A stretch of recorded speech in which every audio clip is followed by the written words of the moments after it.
दोस्तों अब बात करते हैं डायबिटीज से होने वाली कॉम्प्लिकेशंस के बारे में। दोस्तों डायबिटीज होने की वजह से आपको काफी खतरनाक कॉन्सिक्वेंसेस का सामना करना पड़ सकता है। आज हम डिटेल में समझेंगे कि ये डायबिटीज आपके हार्ट, किडनी, आंखों, दिमाग और फिट को कैसे अफेक्ट करता है। तो सबसे पहले बात करते हैं हार्ट कॉम्प्लिकेशंस के बारे में। डायबिटीज होने पर ब्लड में शुगर का लेवल ज्यादा देर तक हाई रहता है। ये एक्स्ट्रा शुगर आपकी ब्लड वेसल्स की वॉल को डैमेज करने लगती है। धीरे धीरे वेसल्स हार्ड और नैरो हो जाती हैं। इन्हीं डैमेज हुई वेसल्स पर कोलेस्ट्रॉल और फैट डिपॉजिट होने लगता है। इसी प्रोसेस को हम अर्थरोस्क्लेरोसिस कहते हैं। High blood pressure, heart attack और स्ट्रोक का रिस्क भी काफी बढ़ जाता है। रिसर्च के मुताबिक नॉर्मल लोगों की तुलना में डायबिटीज के पेशेंट में हार्ट डिजीज का खतरा 2 से 4 गुना बढ़ जाता है। और सबसे डेंजरस बात यह है कि डायबिटिक पेशेंट में साइलेंट हार्ट अटैक्स भी कॉमन होते हैं।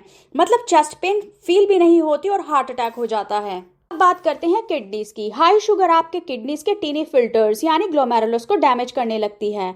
नॉर्मली ये फिल्टर्स ब्लड से वेस्ट प्रोडक्ट निकालते हैं, लेकिन डायबिटीज में ये धीरे धीरे लीक करने लगते हैं। इस वजह से प्रोटीन यूरिन में चला जाता है और उसे हम कहते हैं प्रोटीन यूरिया। धीरे धीरे किडनीज की फिल्ट्रेटिंग कैपेसिटी कम हो जाती है और डेवलप होती है क्रोनिक किडनी डिजीज यानी CKD। अगर डायबिटीज कंट्रोल ना किया जाए तो कंडीशन आगे चलकर किडनी फेलियर तक जा सकती है, जहां पेशेंट्स को डायलिसिस या किडनी ट्रांसप्लांट की जरूरत भी पड़ सकती है। डायबिटीज से अगला बड़ा नुकसान होता है आईज को। हाई ब्लड शुगर आपकी रेटिना की टीनी ब्लड वेसल्स को डैमेज करती हैं। रेटिना वो पार्ट होता है जो आंखों में इमेज कैप्चर करता है और आपको देखने में मदद करता है। जब ये वेसल्स वीक हो जाती हैं तो लीक यानी ब्लीड करने लगती हैं। पेशेंट्स को ब्लड विजन, ब्लैक स्पॉट्स या विजन लॉस हो जाता है। अगर टाइमली मैनेज ना किया जाए तो परमानेंट ब्लाइंडनेस भी हो सकती है। इसके अलावा डायबिटिक पेशेंट में मोतियाबिंद, कैटरैक्ट भी ज्यादा होता है। आपने शायद सुना होगा कैटरैक्ट सर्जरी के बारे में। ये इसी प्रॉब्लम का ट्रीटमेंट होता है। फाइनल बात करते हैं आपके ब्रेन की। डायबिटीज से ब्लड वेसल्स डैमेज होती हैं, जिससे ब्रेन की ब्लड सप्लाई भी कम हो सकती है। इस वजह से डायबिटिक पेशेंट में स्ट्रोक का रिस्क 2 से 3 गुना ज्यादा होता है।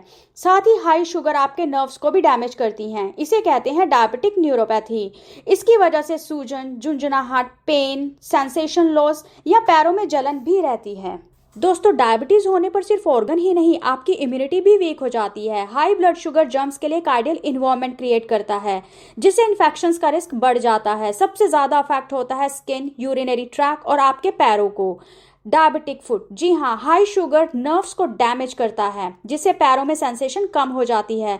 अगर छोटा सा कट, ब्लीस्टर या चोट लग जाए तो पेशेंट को पेन फील ही नहीं होता। साथ ही ब्लड सप्लाई भी कम होती है, जिससे वुंड जल्दी हील नहीं होता। इसकी वजह से अल्सर, गैंग्रीन और सीवियर इन्फेक्शन डेवलप हो जाते हैं। कभी कभी सिचुएशन इतनी सीरियस हो जाती है कि एम्पुटेशन यानी पैर को काटना तक पड़ सकता है। तो दोस्तों डायबिटीज एक साइलेंट किलर है जो धीरे धीरे आपके हार्ट, किडनी, आंखों, दिमाग और पैरों तक को डैमेज करता है। इसीलिए ब्लड शुगर को कंट्रोल करना, रेगुलर चेकअप्स करना और हेल्दी लाइफस्टाइल अडॉप्ट करना बहुत जरूरी है। अगर आपको ये वीडियो पसंद आए तो चैनल को सब्सक्राइब करना ना भूलें।